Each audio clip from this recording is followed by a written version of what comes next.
Bora lá para minha filhinha, porque tag exige isso. Eu sou a Mônica, você está no meu canal literário Mônica Leitora Erudita.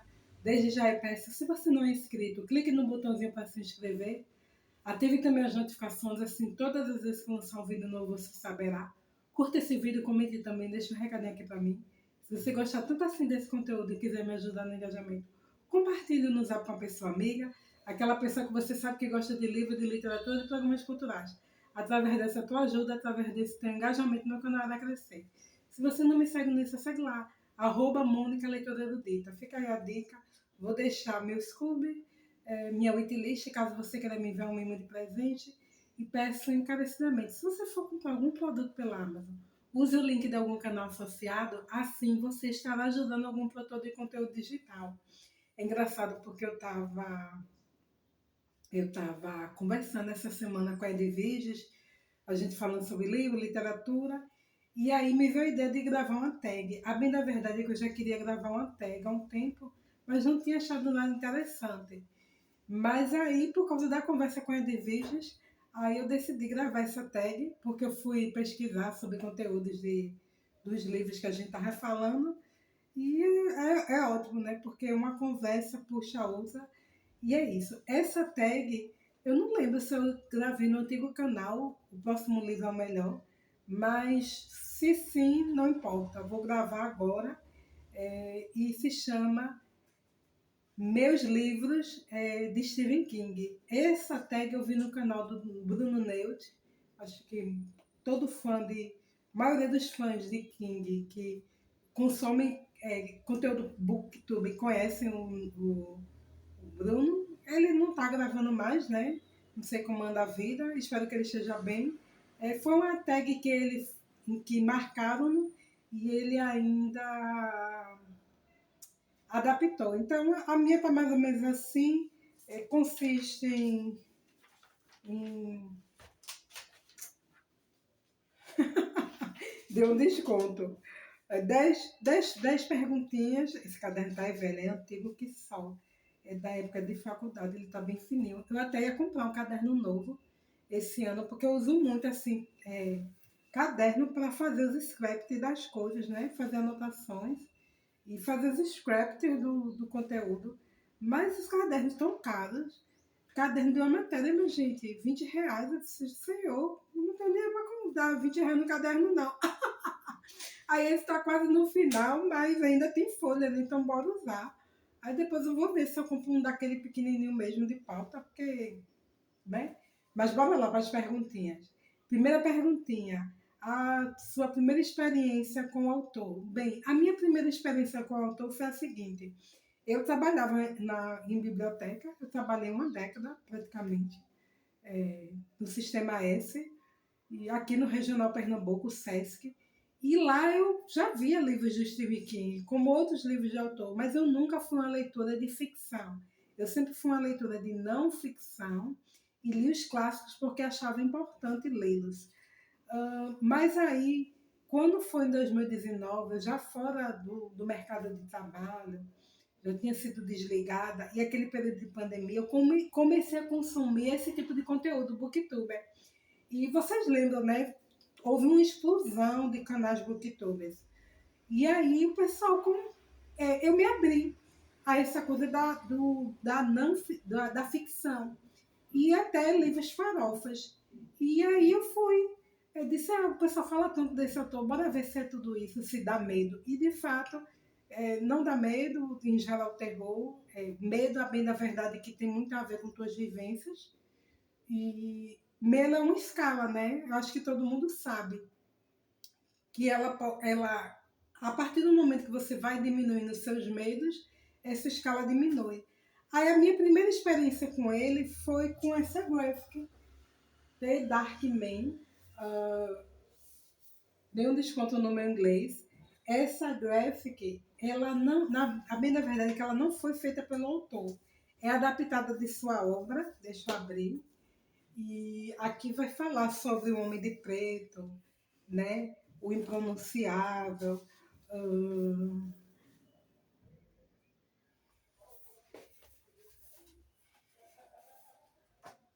E essa gráfica é muito linda. Aí foi minha primeira experiência. Deixa eu só mostrar só mais uma.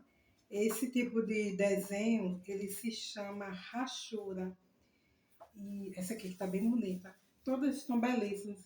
Aí eu gostei de ter adquirido essa, porque é inspirada nesse personagem da personificação do mal, né? Que eu chamo ele de Rindoflag, mas ele tem vários nomes.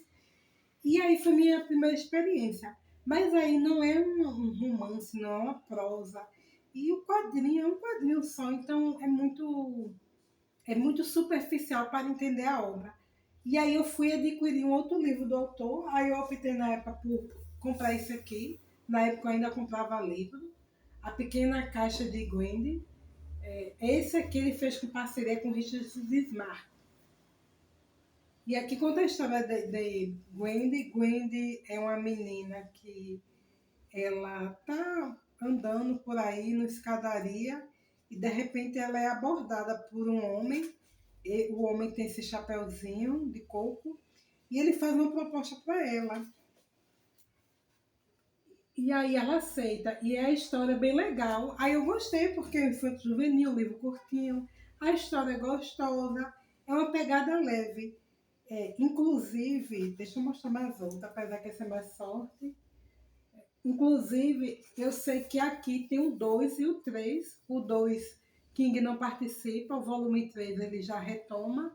A parceria, eu tenho curiosidade em ler a história 2 ou 3, pena que não tem na biblioteca. Mas aí eu gostei, eu achei satisfatório. Mas ainda acho que o livro Infanto Juvenil não expressa de fato a obra do autor. Aí foi quando de fato eu tive a minha terceira experiência com o autor de ler. E aí eu comprei na época esse negão aqui que eu acho belíssimo. Escuridão total sem estrelas. De fato, aqui é pura escuridão, a gente não consegue ver estrelas. E aqui é um livro com 4 novelas. Eu gosto de todas, mas 1922 é a que mais arrebata meu coração.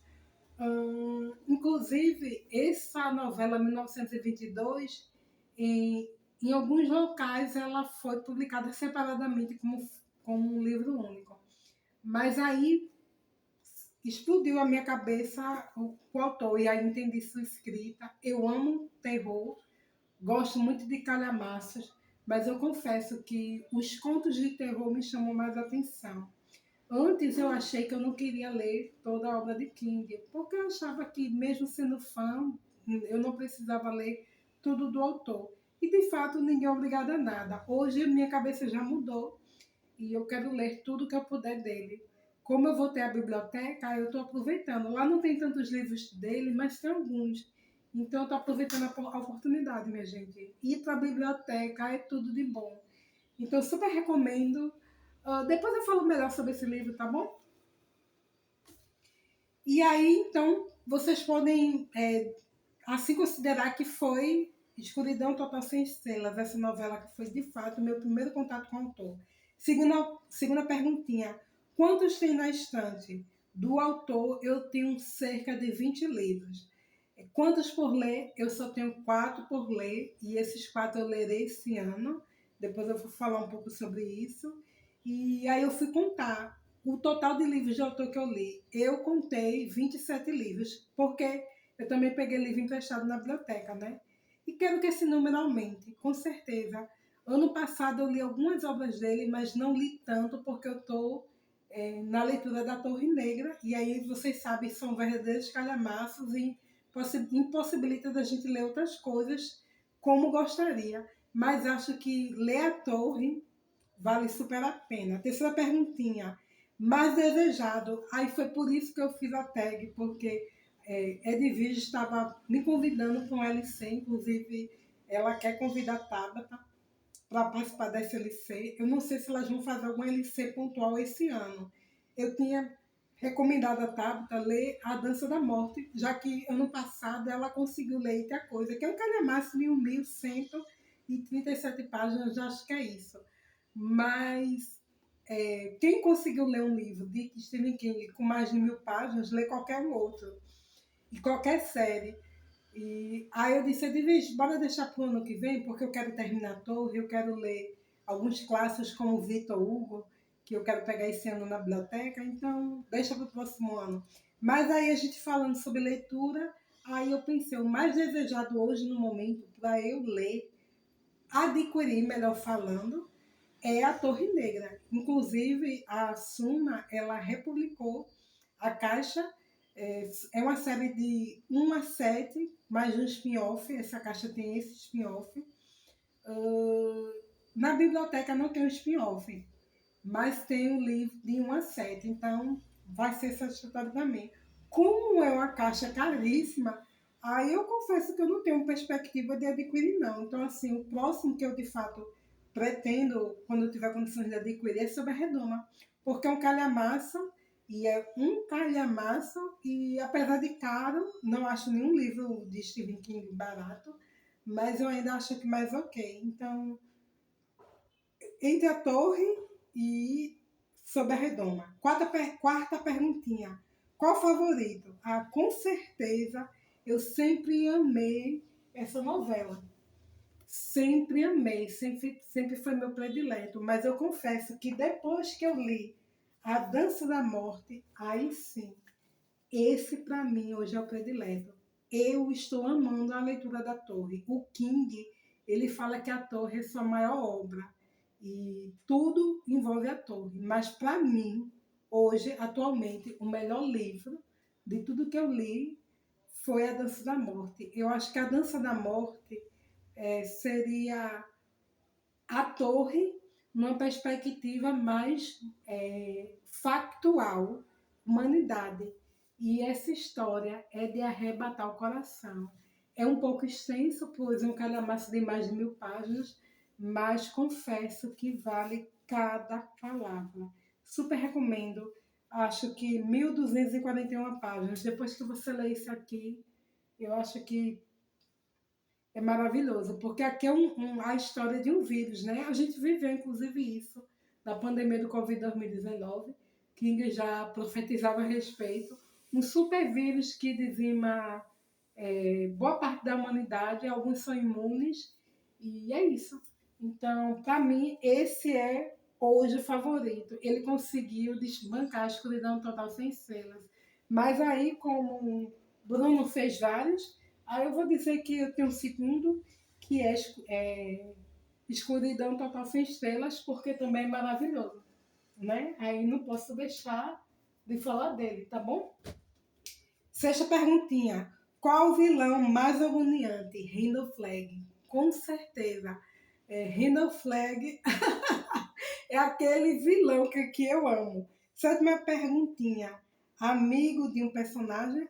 Lloyd. Lloyd na Dança da Morte é um homem criminoso que ele é encarcerado.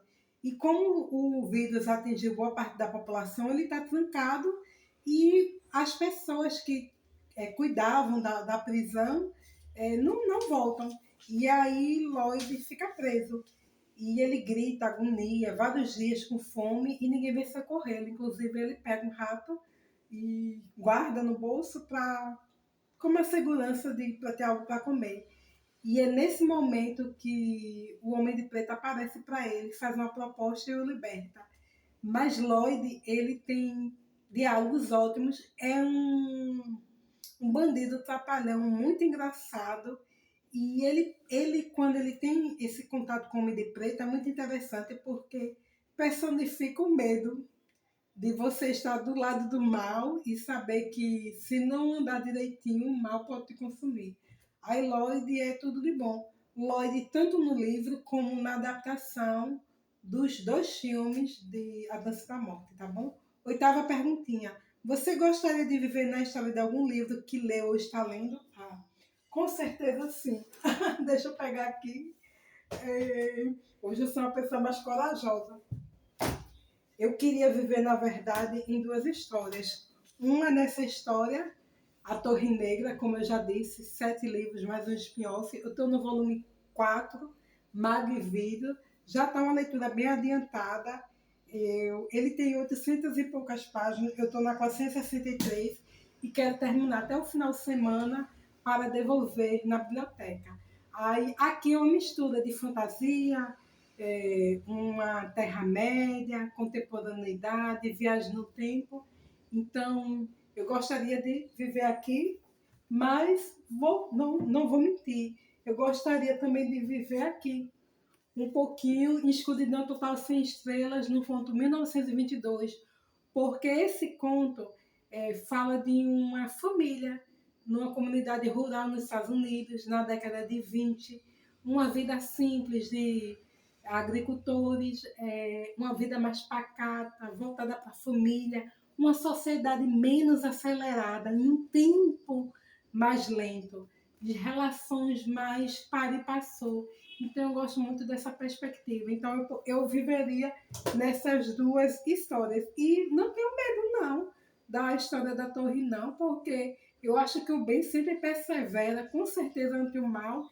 Então, eu tiraria de letra. Eu acho que todo mundo tiraria de letra viver nesse mundo da Torre Negra, mesmo com seus percalços.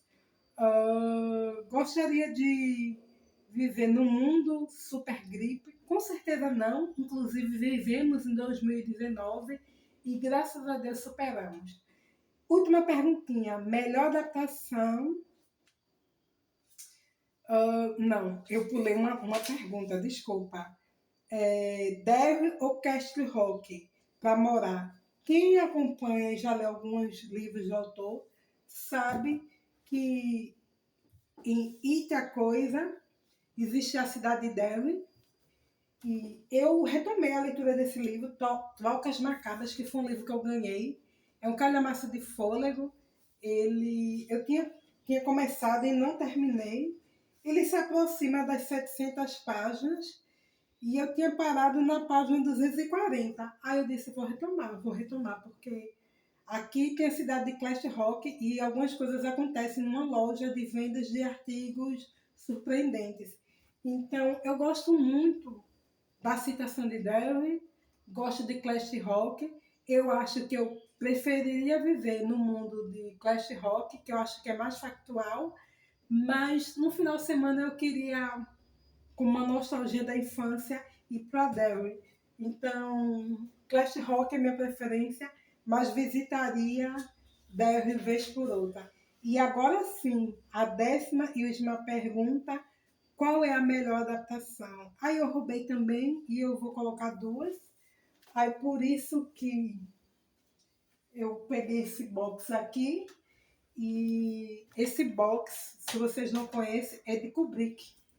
São alguns livros, alguns filmes dele. E aqui tem O Iluminado, que é um filme super aclamado. Eu sei que ele difere muito da obra. Eu tenho muita vontade de ler O Iluminado, mas eu não vi o Iluminado lá na biblioteca. Inclusive, eu acho bonito a capa do Biblioteca Stephen King, que é capa dura, mas eu confesso que eu gosto mais até do Iluminado, a versão brochura comum. Aí não tem condições hoje de ler, porque além de ter o Iluminado, precisa ler a continuação, que é Doutor Sono. Então são dois livros, mas eu acho a melhor adaptação. Mesmo não tendo lido o livro, e sei que difere em aspectos do livro, mas é um filme muito bom. Quem assistiu esse filme e conhece a obra de Kubrick sabe que é uma atmosfera única. Então, a melhor adaptação para mim é essa. E aí eu roubei um pouquinho e coloquei uma segunda adaptação, que é esse filme aqui, Um Sonho de Liberdade. É um filme que eu assisti várias vezes. Eu acho que muita gente conhece, porque já passou várias vezes na TV e nem sabem que é adaptado de Stephen King. E ele sai dessa coletânea de novelas Quatro Estações. Aqui são quatro contos, mas a que baseia Um Sonho de Liberdade é essa aqui, por título Primavera Eterna, Rita Way e a Redenção de Sunsang. Esse livro, as novelas são inspiradas nas quatro estações do ano. Então, essa adaptação, tanto o conto é bom, como a novela é boa, como o filme. O que difere um outro, aí eu já posso falar melhor, porque li e assisti, é que tem uma cena que na tela ela é invertida em relação ao conto. E aí eu entendi por que o diretor fez isso, porque se encaixava melhor ele mudar a ordem das cenas para adaptar melhor a tela. Mas aí eu acho que é a segunda melhor adaptação. Estou seguindo nessa leitura. Eu vou deixar o canal da Edviges e o canal da Tabata para que vocês possam conhecer, já que eu as citei e de uma certa maneira elas me inspiraram também. Edviges na conversa para eu gravar essa tag, porque aí quando começa a falar de King, o coração arrebata. E é isso. Eu quero dar continuação a essa leitura. Até Edviges disse assim, perguntou se eu ia completar a série, eu disse quero completar. Mas como esse aqui tem 800 e tantas, o próximo, volume 5, eu sei que tem 700 e pouca. O sexto tem menos, 400 e pouca. E o último, que não é o spin-off, é o sétimo, tem 900 e tantas. Então, eu vou terminar. Aí eu acho que eu vou pegar esse aqui, que é Salem, que eu tenho. Porque eu sei que quando termina a parte 4, antes de chegar no volume 5, eu tenho que ler Salem. Porque aqui vai falar do padre Callas, acontecimentos que ocorrem em Jerusalém Lotz e que são muito importantes para entender a sequência da narrativa. Algumas atitudes dos protagonistas, do protagonista Roland, né? Então eu acho que eu vou, terminando ele, pegar esse aqui, deixa eu dizer quantas páginas tem, se aproxima às 500, mas não chega a ser 500 não, quase isso. E aí eu quero ler para depois da sequência a, a, a leitura da torre. E é isso. Quem quiser comentar, fica à vontade. Obrigada e até a próxima. Tchau, pessoal.